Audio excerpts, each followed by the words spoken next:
साथियों नमस्कार।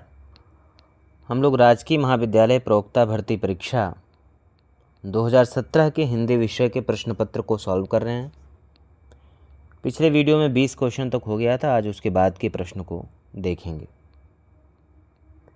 जैसा कि आप सबको पता है कि राजकीय महाविद्यालय प्रवक्ता भर्ती 2025 आई हुई है और जिसमें बहुत अच्छी संख्या में सभी विषयों में बहुत अच्छी संख्या में सीटें हैं। इसलिए आवश्यक है कि पुराने प्रश्न पत्र जो उत्तर प्रदेश लोक सेवा आयोग द्वारा राजकीय महाविद्यालय प्रवक्ता भर्ती परीक्षाओं में जो प्रश्न पत्र आया है उसको देखना, उसको सॉल्व करना, उसको एनालाइज करना बहुत आवश्यक है। इसलिए हमारी कोशिश है कि पूर्व के जितनी भी परीक्षाएं लोक सेवा आयोग द्वारा राजकीय महाविद्यालय हिंदी विषय की हुई हैं उन सभी प्रश्न पत्र को सॉल्व किया जाए, प्रश्नों को देखा जाए। आप सबसे रिक्वेस्ट है कि बहुत सारे लोग ऐसे हैं जो चैनल की वीडियोस को देखते हैं लेकिन चैनल को सब्सक्राइब नहीं किए। आपसे रिक्वेस्ट है कि चैनल को सब्सक्राइब कर लें जिससे समय समय पर आपको नोटिफिकेशन मिलता रहे। और हम लोग गवर्नमेंट डिग्री कॉलेज की प्रिपरेशन का अभी प्रीवियस ईयर क्वेश्चंस के बाद डेडिकेटेड उसको किस तरह से उस परीक्षा की तैयारी की जाए, कहाँ कहाँ से प्रश्न बन सकते हैं और किस तरह से हम लोग मिल करके आपस में इस परीक्षा की तैयारी को बेहतर कर सकते हैं, इस दिशा में भी प्रयास करेंगे चैनल के द्वारा। शुरू करते हैं। आज 21 नंबर क्वेश्चन है, निम्नलिखित युग्मों में से एक सुमेलित नहीं है। ऑप्शन है गीत फरोश भवानी प्रसाद मिश्र, चाँद का मुंह टेढ़ा है गजानन माधव मुक्तिबोध, धूप के घाम गिरिजा कुमार माथुर, टूटने का सुख अज्ञेय।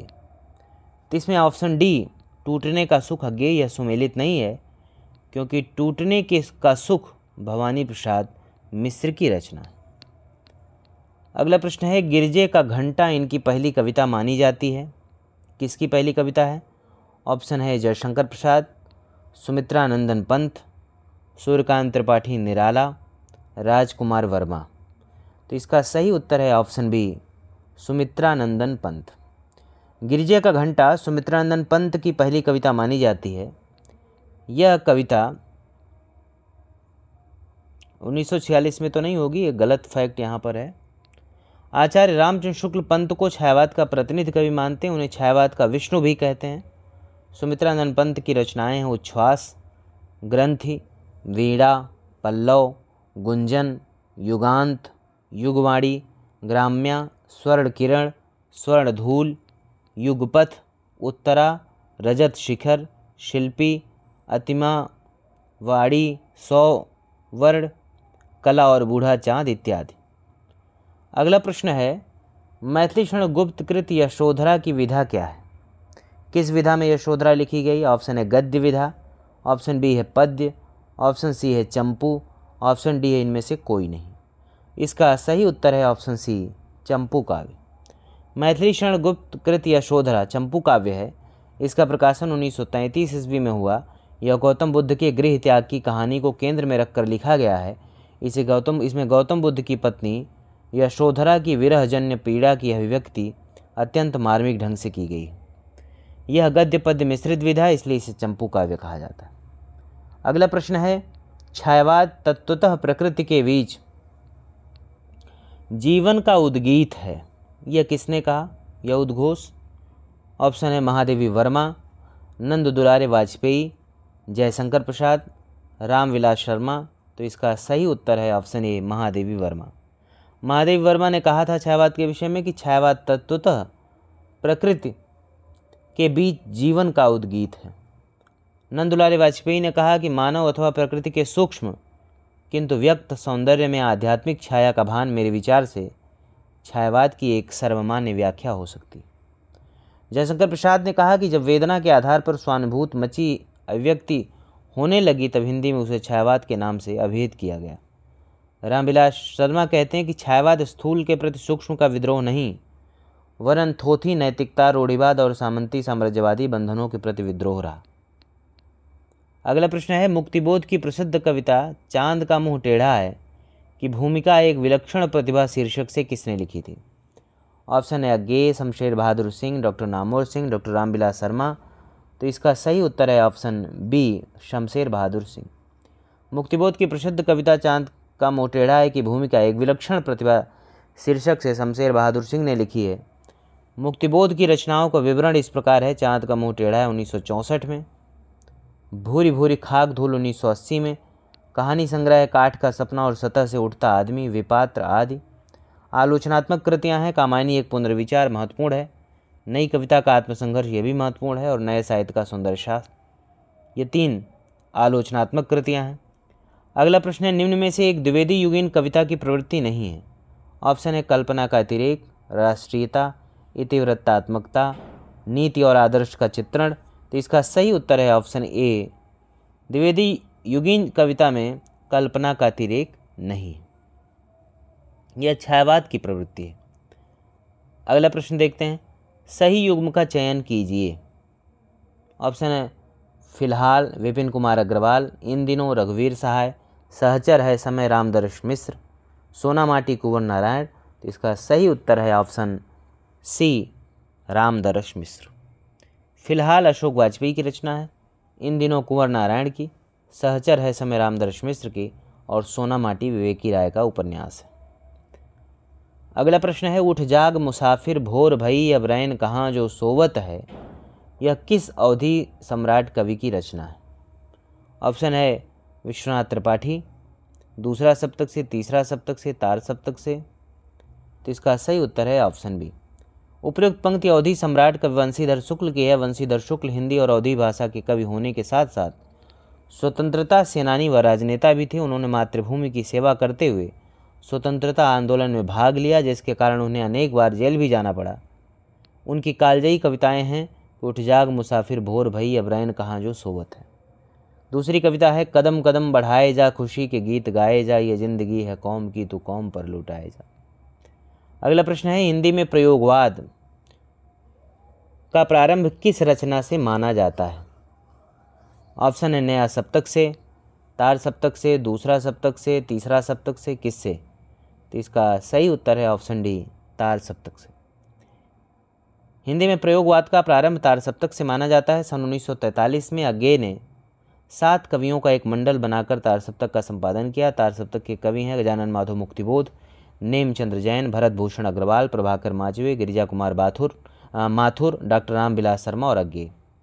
आगे चलकर अज्ञेय ने 1951 में दूसरा सप्तक तथा 1959 में तीसरा सप्तक प्रकाशित किया। बाद में अज्ञेय ने सन 1979 में चौथा सप्तक भी प्रकाशित किया। अगला प्रश्न है, द्विवेदी युगीन निम्नलिखित रचनाओं में से एक महाकाव्य नहीं है। ऑप्शन है जयद्रथ वध, प्रिय प्रवास, साकेत, रामचरित चिंतामणि। तो इसका सही उत्तर है ऑप्शन ए, जयद्रथ वध। जयद्रथ वध खंड काव्य है मैथिली शरण गुप्त का 1910 में प्रकाशित। प्रिय प्रवास महाकाव्य हरिऔध का 1914 में प्रकाशित। साकेत महाकाव्य 1931 में प्रकाशित मैथिली शरण गुप्त। रामचरित चिंतामणि महाकाव्य जो है यह भी 1920 में लिखा गया और रामचरित उपाध्याय इसके लेखक हैं। अगला प्रश्न है, रामदर्श मिश्र को किस काव्य संग्रह के लिए वर्ष 2015 का साहित्य अकादमी पुरस्कार मिला है। तो इसका सही उत्तर है ऑप्शन बी, आग की हंसी। रामदर्श मिश्र को आग की हंसी कविता संग्रह के लिए वर्ष 2015 का साहित्य अकादमी पुरस्कार मिला। इससे पूर्व उन्हें साहित्य के क्षेत्र में अभूतपूर्व योगदान के लिए वर्ष 2001-2 में सलाका सम्मान, 2011 में आम के पत्ते के लिए व्यास सम्मान से सम्मानित किया गया। उनकी प्रमुख काव्य कृतियाँ हैं पक गई है धूप, आग की हंसी, कंधे पर सूरज, शब्द सेतु, पथ के गीत, बैरंग बेनाम चिट्ठियाँ, आग कुछ नहीं बोलती, बारिश में भीगते बच्चे, हंसी ओठ पर आंखें नम हैं, आम के पत्ते आदि। अगला प्रश्न है, ज्ञान भिन्न कुछ क्रिया भिन्न है, इच्छा क्यों पूरी हो मन की, एक दूसरे से न मिल सके यह विडंबना है जीवन की। उपयुक्त पंक्तियां कामानी के किस सर्ग से ली गई। ऑप्शन है चिंता, कर्म, संघर्ष, रहस्य। तो इसका सही उत्तर है ऑप्शन डी, रहस्य से। उपयुक्त पंक्तियां कामानी के रहस्य सर्ग से ली गई हैं। कामानी जयशंकर प्रसाद की अंतिम व सर्वश्रेष्ठ रचना है। यह महाकाव्य सन 1936 में प्रकाशित हुआ। इसमें आदि पुरुष मनु की जीवन गाथा का वर्णन है। यह महाकाव्य 15 सर्गों में विभक्त है, जिसमें चिंता, आशा, श्रद्धा, काम, वासना, लज्जा, कर्म, ईर्ष्या, ईड़ा, स्वप्न, संघर्ष, निर्वेद, दर्शन, रहस्य और आनंद। अगला प्रश्न है, प्रयाग रामगमन के लेखक कौन हैं। ऑप्शन है भारतेंदु, ऑप्शन बी है Premghan, option C Pratap Narayan Mishra, option D है अंबिका दत्त व्यास। तो इसका सही उत्तर है ऑप्शन बी प्रेमघन। प्रेमघन की रचनाएं हैं प्रयाग रामागमन, जीर्ण जनपद, आनंद अरुणोदय, हार्दिक हर्षादर्श, मयंक महिमा, अलौकिक लीला, वर्षाबिंदु भारत सौभाग्य आदि। भारतेंदु की रचनाएं हैं प्रेम मालिका, प्रेम सरोवर, गीत गोविंदानंद, वर्षा विनोद, प्रेम फुलवारी, वेणुगीत, प्रेमाश्रु वर्णन आदि। प्रताप नारायण मिश्र की रचनाएं प्रेम पुष्पावली, मन की लहर, लोकोक्त शतक, श्रृंगार विलास, तृप्यंताम। अंबिका दत्त व्यास पावस पचासा, सुकफ सतसई और हो होरी इनकी रचनाएं। अगला प्रश्न है शत्रु मेरा बन गया है छल रहित व्यवहार मेरा, उक्त पंक्ति किस कृति से ली गई है? ऑप्शन है मधुशाला, मधुबाला, पलाशबन, मधुकलश। तो इसका सही उत्तर है ऑप्शन डी मधुकलश। उक्त पंक्ति हरिवंश राय बच्चन द्वारा रचित कवि की वासना कविता से ली गई है, जो मधुकलश काव्य संग्रह में संग्रहित है। हरिवंश राय बच्चन की प्रमुख कृतियां हैं मधुशाला, मधुबाला, मधुकलश, मिलन यामिनी, प्रणय पत्रिका, निशा निमंत्रण, दो चट्टानें इत्यादि। पलाशवन नरेंद्र शर्मा की कृति है। अगला प्रश्न है दिनकर के किस काव्य ग्रंथ में युद्ध और शांति की समस्या का चित्रण मिलता है? ऑप्शन है उर्वशी, रश्मिरथी, कुरुक्षेत्र, सामधेनी। तो इसका सही उत्तर है ऑप्शन सी कुरुक्षेत्र। दिनकर के काव्य ग्रंथ कुरुक्षेत्र में युद्ध और शांति की समस्या का चित्रण मिलता है। यह काव्य महाभारत के भीष्म युधिष्ठिर संवाद पर आधारित है। उर्वशी के लिए दिनकर को सन 1972 में ज्ञानपीठ पुरस्कार से सम्मानित किया गया। सामधेनी का काव्य जो है राष्ट्रीयता का जो मूल स्तर है वो राष्ट्रीयता है। अगला प्रश्न है लोकायतन पंत की प्रबंध कृति है जो किन दो खंडों में विभाजित है? तो इसमें ऑप्शन ए सही होगा, बाह्य परिवेश और अंतस चैतन्य। लोकायतन पंत की प्रबंध कृति है जो दो खंडों में विभाजित है, बाह्य परिवेश और अंतस चैतन्य। प्रथम खंड में आज़ादी की प्राप्ति और द्वितीय खंड में स्वतंत्रता के बाद की स्थिति को वर्णित किया गया। 680 पृष्ठों का यह प्रबंध काव्य महात्मा गांधी के जीवन पर आधारित है। इस महाकाव्य का मुख्य उद्देश्य सामूहिक मुक्ति का भाव है। इस काव्यकृति के लिए पंत को सोवियत लैंड नेहरू पुरस्कार मिला था। अगला प्रश्न है ठेठ हिंदी का ठाठ किस विधा की रचना है? ऑप्शन है काव्य, आलोचना, नाटक, उपन्यास। तो इसका सही उत्तर है ऑप्शन डी उपन्यास। अयोध्या सिंह उपाध्याय हरिऔध की रचनाएं उपन्यास है ठेठ हिंदी का ठाठ, अधिकिला फूल। काव्य में कबीर कुंडल, श्री कृष्ण शतक, प्रेम प्रपंच, प्रेमाम्बु प्रवाह, प्रेमाम्बु वारिध, प्रेमाम्बु प्रश्रवण, प्रेम पुष्पोहार, प्रिय प्रवास, ऋतु मुकुर, पद प्रमोद, चोखे चौपदे, चुपते चौपदे, पद्म प्रसून, उपहार, रस कलश, कल्पलता, वैदेही वनवास, पारिजात, मर्मस्पर्शी इत्यादि।